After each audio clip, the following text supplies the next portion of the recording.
রাধে রাধে, জয় শ্রী রাধে।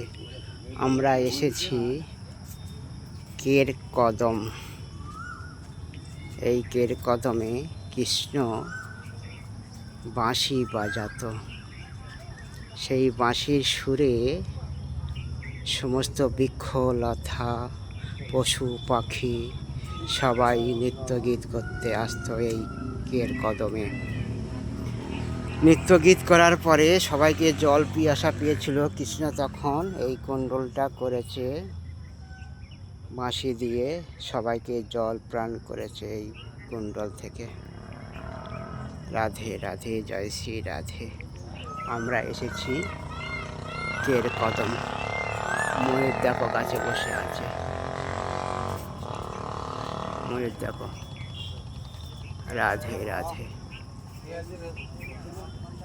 কের কদম দর্শন করো। জয় শ্রী রাধে, জয় শ্রী রাধে, জয় শ্রী রাধে রাধে।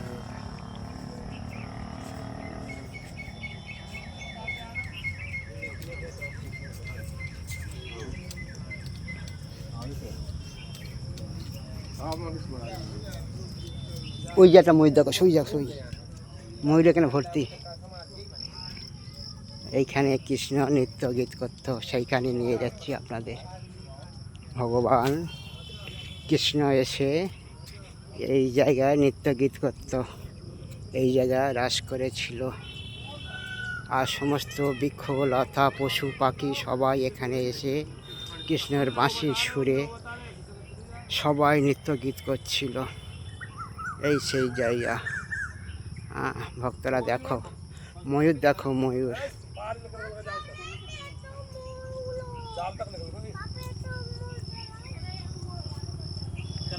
ময়ূর দেখো,